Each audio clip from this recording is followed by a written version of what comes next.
we began with news that hit last night as I was in the process of flying back home. I'm texting with Buck.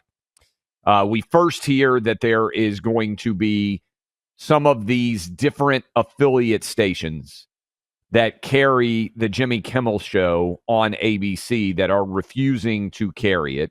And maybe let me take a step back. For those of you who have not been following this story, let me kind of lay it out for you. On Monday, and you can correct me if I get any of these facts wrong, Buck. On Monday, Jimmy Kimmel made a joke, and really it was more of the comment that preceded the joke that was the controversy. And I want to play that for you.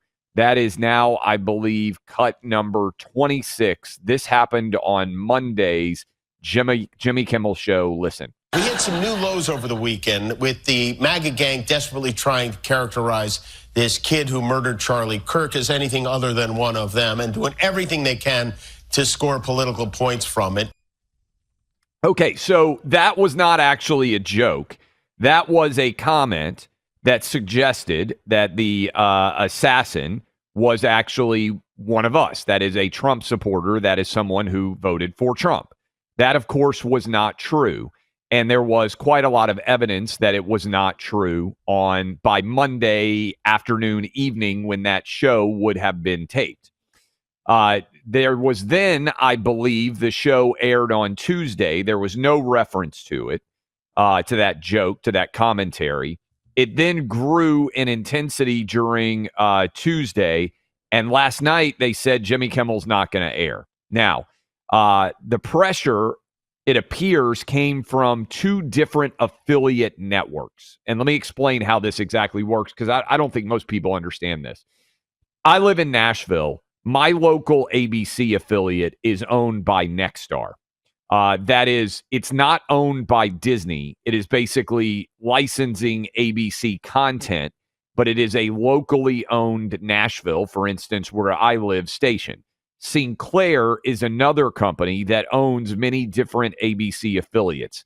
These are very big companies that own multiple different networks across the across the country. And last night on my ABC affiliate, because I flipped it over, the guide said it would air Celebrity Family Feud in the place of Jimmy Kimmel. Instead, they aired News Nation, which is also owned by Nexstar. So I thought that was interesting. Just, I presume, their nightly news content. I am a friend of Leland Vittert's, I think I could say, or he's a friend of mine. And so I will do his show sometimes on News Nation because, Leland's a good guy. And we may have him on the show soon to talk about his book. But he's a News Nation host, so there you go. Yeah, so I flipped it over, and that's what was on. There are a variety of different reactions now that are across the political spectrum. I don't believe, unless it's happened in the last 15 minutes, that Jimmy Kimmel has officially been fired, but there is no return date so far or any certainty that he will ever come back. It could be like Stephen Colbert, which CBS announced they were going to be canceling. Now, in addition, that's the background, and I think I got all that right, Buck. You can correct me if there's any details that you think or facts that you think we need to add into the equation here. I just want to make sure all of you are well informed and understand all the background. The commissioner of the FCC, Brendan Carr, who we have had on the program quite often, weighed in yesterday about the fact that the broadcast licenses, that is ABC, CBS, NBC, are actually just that. They're licenses, and they are required to try and be down the middle of the road when it comes to their news telecasts, when it comes to their broadcast overall. In other words, because that is government spectrum, unlike cable, which can be as partisan as theoretically it wants to a large extent, your broadcast networks, ABC, CBS, and NBC, are being given the ability to broadcast on publicly owned spectrum, and as a part of that, they have obligations of fairness. With that in context, Disney basically decided, with Nexstar and Sinclair putting out public comments, and we'll read some of those for you, that they were not going to be airing the Jimmy Kimmel show. There is no set return date. It is now turned into Jimmy Kimmel is seen as a martyr for free speech on the left. And those on the right are pointing out that this is consequence culture, not cancel culture. I think I'm kind of summing up that argument. Here's what I would say to you, Buck, as we begin, now having laid all those parameters out. Roseanne Barr had the number one show in America other than football. So obviously I'm talking about a scripted television show. More people were watching the Roseanne show, whatever it was called. She made a joke on Twitter, and Barack Obama and Michelle Obama, according to her, among many other prominent left-wingers, called Bob Iger the CEO of Disney, and he fired Roseanne on the spot. They wrote her off the show and had her die of a drug overdose. I think some of you will remember, I think the show was called The Connors, and that was the end of her sitcom career, at least in that show. We also had Gina Carano, who was one of the stars of The Mandalorian, which at the time was the most popular Disney Plus streaming show out there. She shared social media posts that were considered to be unacceptable by those on the left. Disney fired her. Not one word from anyone on the left when both of those firings happened, based on a tweet, based on social media posts. And now, suddenly, Jimmy Kimmel is the cause celeb of everyone on the left here.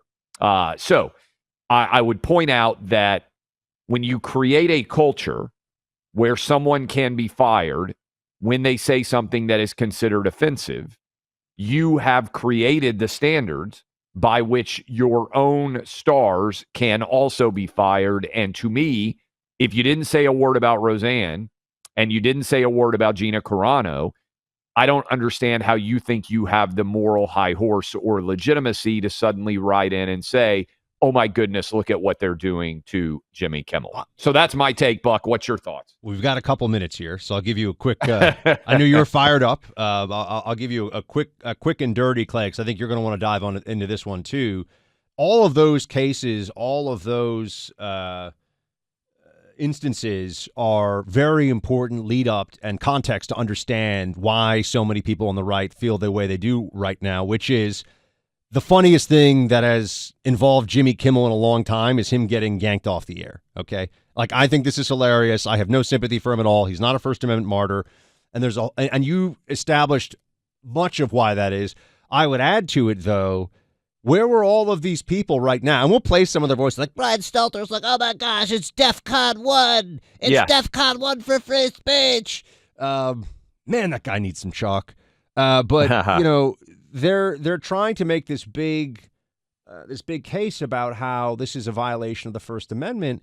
Well, where were they during COVID when people like you and me were having social media platforms shut us down, penalize us, demonetize us, and all the rest at government direction?